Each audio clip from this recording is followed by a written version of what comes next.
What's going on, guys? This is Kyle with KR Performance, and I haven't made a video in a while. I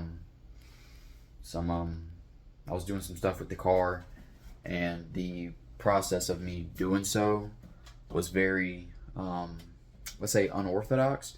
So I wasn't able to film most of the stuff that I was doing to the car, because it was just all over the place within a couple days, and it wasn't in the way that I was expecting how those things would turn out.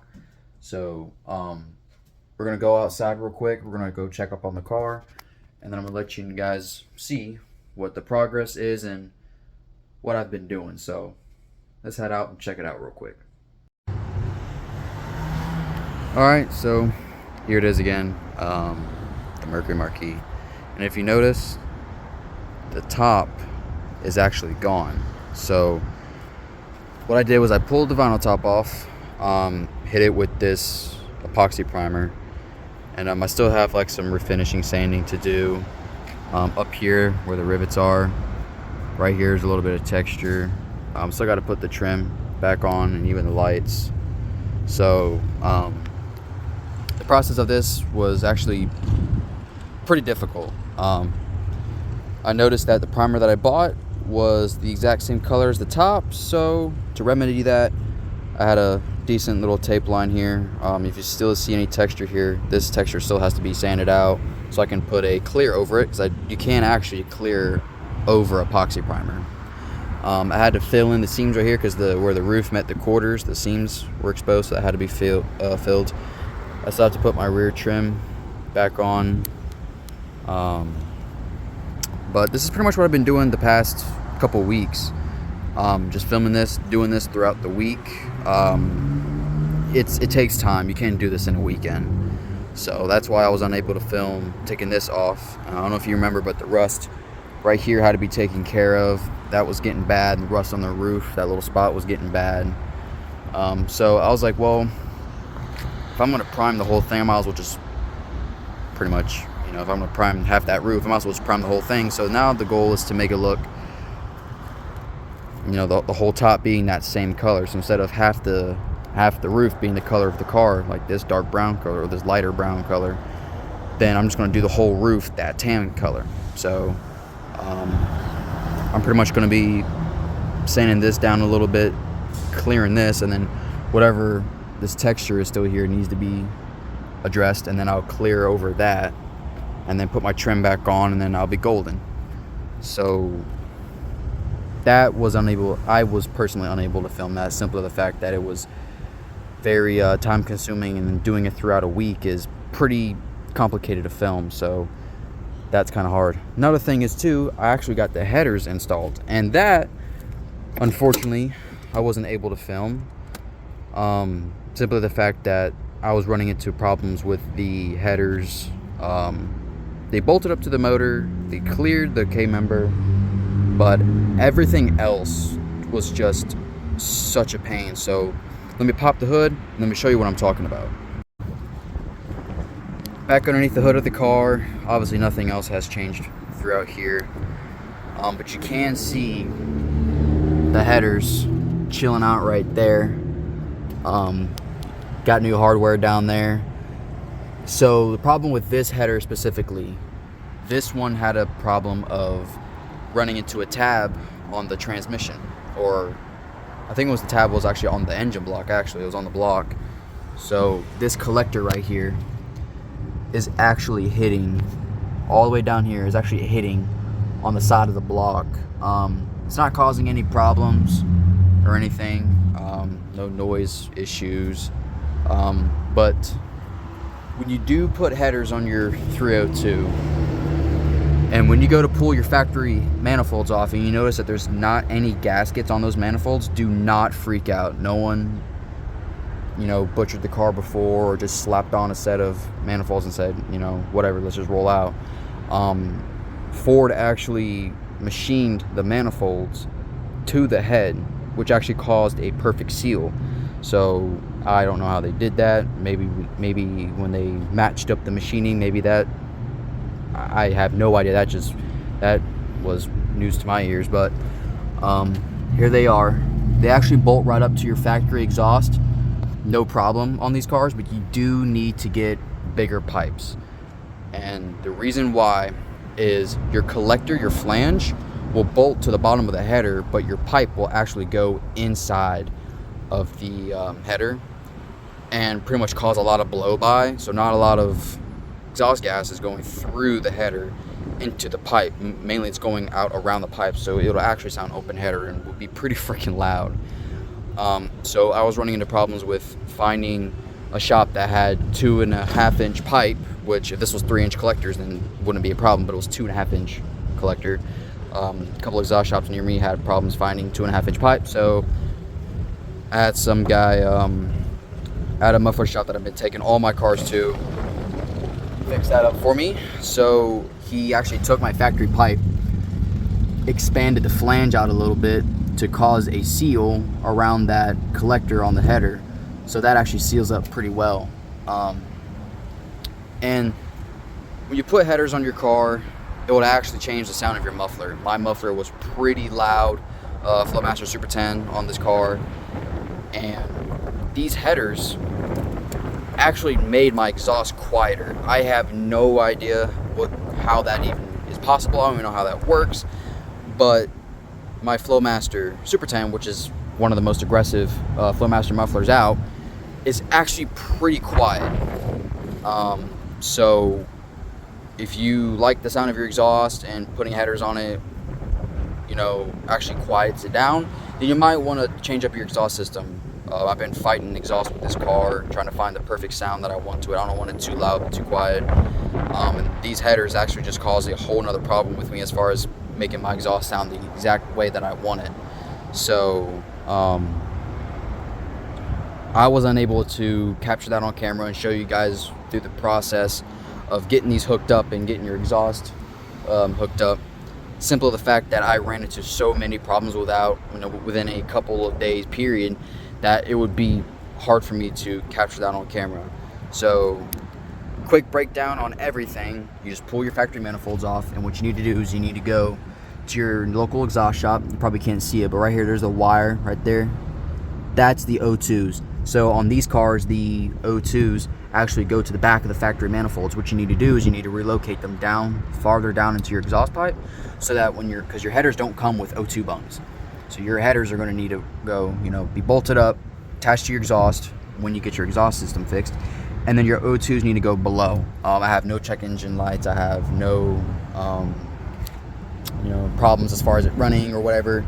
The exhaust gaskets I did get with these headers are a little on the cheap side, so they do have a little bit of an exhaust tick. It's like a little minor tick, but you really can't hear it because, radio, windows down, whatever, it doesn't really bother.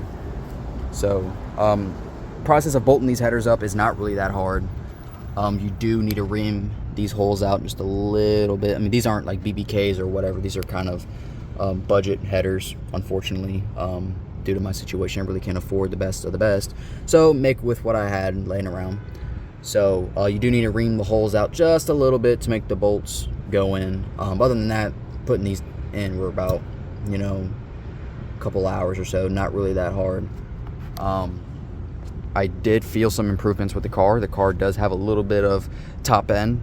These cars are actually known for making more torque than the Mustang HO motors. So I have, almost 300 foot-pound of torque, but now the top end actually feels way better. So this thing is actually, it's not fast, but it feels quicker with those headers. So if you do have a 79 through 91 Mercury Marquis or Grand Marquis, or Crown Victoria with this engine, I do recommend putting headers on your car. It will definitely improve the performance of your, as far as top end power. So I do recommend those. And let's get back to the house, and I'll fill you guys in on any more updates that's going on right now. All right, back at the house. So a lot of issues I've been running in with this car, and the reasons why I haven't been filming step by step on how this car came from the last time you saw it to what it is now. Rust was getting really heavy on that car. It was starting to become a problem. Ripped the top off, and the metal was good underneath, surprisingly. So when you do remove the vinyl top off that car, it is not like the newer Vicks or Marquis where you just literally pull a shell off and then you can just go from there. It's not that easy. You're talking about 2 layers of foam and literally being wrapped in vinyl. So it took about 2 weeks to get to where that car is now as far as the top wise. I will show you the process of sanding and clearing. I am a former body man, so I might show you guys little tips and tricks on how to lay clear coat, how to make it look pretty good, the wet finish as they call it. So but headers, that was a fiasco. They bolted up, everything was great until I actually filmed me putting the headers in and taking the oil manifolds off and all that. And as soon as I heard it, I was like, nah, this isn't it. So I kind of ditched that, and then I was pretty much, the car was at the shop for about a couple of days, getting exhaust work done to it because of the odd collector size on those headers, which might be the same thing I'll run into when I get a set of BBKs for the new motor, which, by the way, I am buying an engine for the car here soon. Source out a F-150 302, pretty much good block, good bottom end, but that whole motor's getting stripped down and we're actually going to be building that. So stay tuned for that. That's going to be an interesting, I'm going to do that in a part series of me building the 347, which is what I want to put in that car, 347 stroker on an EFI with the computer, I think it's the microsquirt that I want to run. So stay tuned for that. That will be underway. I will be putting a new transmission in the car, but this is all later down the road kind of things.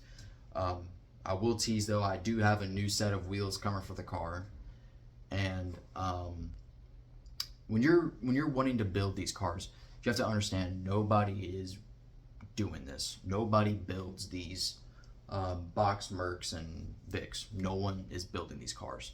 So what you're running into is a lot of, okay, yes, these parts will bolt up, but will they actually work? You know what I mean? So like with the headers, my exhaust was too small, caused heavy blow by at the header. So I was pretty much running open header the entire time, which is very unhealthy for any car running open header. Unless you're a full-blown race car, then have fun. But a daily running open header, not a good idea. So it does have a 302, it does have an AOD, it does have an 8.8 rear end, but it's a lot different than a Mustang. Some people are like, oh, just bolt up Mustang parts to this car and you'll be rocking and rolling. It's really not that simple.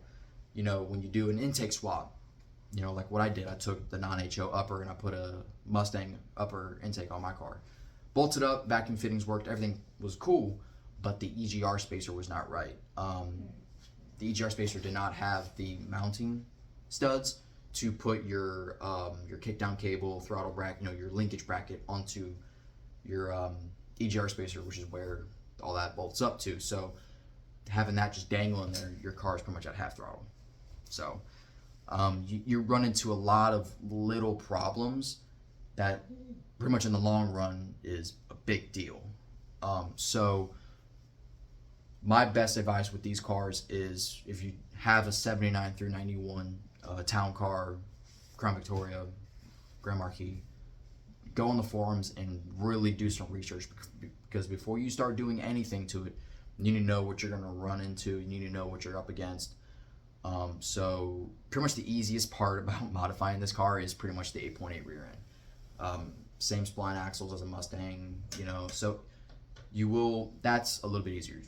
Throw your limited slip in there, your ring and pinion of choice, whatever you want to do, and you're pretty much golden. So you will run into a lot of problems with this car. A lot of things will bolt up to them, like with the wheels that I have chosen and bought. They are, I'm just gonna tease, they're factory Ford wheels, so there you go. But these wheels will not fit my car. I will actually have to make the center hole of these wheels a lot bigger to accommodate for the spindle mounted brakes that are on this car. They're not, you can't just like pop your wheel off, take your caliper off, rip the rotor out, put a new rotor in, when you're doing your brakes. These rotors actually have your wheel bearings in them, your axle nut, castle nut, cotter pin. I mean, it's a big deal. So when you're looking for a set of wheels too, another thing is with wheels, if you're looking for a set of wheels, you are going to have to accommodate the fact that that wheel is going to have to slide over your hub. So with the wheels that I bought, I actually going to send them off to a machine shop. I'm going to have the center bored out to the spec of what the bore is on the factory wheels. So then the wheels will go on, and the bolt pattern already matches. It's 5x114, so that will be bolted up, no problem. But you will have to do some modifications to your wheels just to even make them fit. I will have to run spacers too, so that's a thing as well. So I do apologize for not filming. Most of the work that I have been doing is just bouncing back and forth between my full-time job and staying late and doing all that. It's pretty complicated, but you will see me clear coating the roof and the quarters when I get that primer sanded down and smooth and all my prep work is done. So you'll see that, and you will see the wheels coming up here soon, which will probably be in a couple of days. These wheels will be coming in. And also Thursday at Bradenton Motorsports Park, it's a test and tune day. I don't know what day it is. I'll put that in the description as far as the date. But I haven't been able to go these last couple times, simply the fact that I have been having some family issues, home life, a lot of things have been coming up. So Thursday, I will be making my first official pass in Merceline, going down the quarter mile. So if you guys are in Florida, in the Lakeland, Brandon, Plant City, Bradenton area, within the hour range, if you do want to come down and see the car, make its first pass, you can. I'll be over there probably around 7:30, 8 o'clock to make its first pass. Shocker, the car is going to be slow, but with everything that I have done to it, I am curious on what the numbers will be, and that'll be my baseline for when I put the new motor and the new transmission in and do my gear change and do a lot of other things that might help out with that. So just stay tuned for when the next video drops, which will be here soon. As far as the reveal of the wheels, you guys will see that. Stay tuned for that, and then also stay tuned for, I'll probably upload Thursday night on Friday morning. So probably Thursday, maybe Thursday night I might upload it, Thursday night, Friday morning. Stay tuned for that as well. So thank you guys for your patience. I'm still new to this whole YouTube thing, and just if you guys have these cars and you're running into problems, if you're really hell-bent on doing something unique and different, and you want to do a sleeper kind of style build with these cars, just push through it. You'll get through it. We all learn together. So if you guys have any tips or tricks as far as to tell me what best options are to go, or if you guys have any advice to give, please feel free to put that in the comments. And if you guys have any questions on my behalf, I'll be there to answer them the best of my ability, as far as help you guys out if you have one of these cars that you're trying to do something with. So hope you guys are having a good day, and I'll catch you guys in the next video.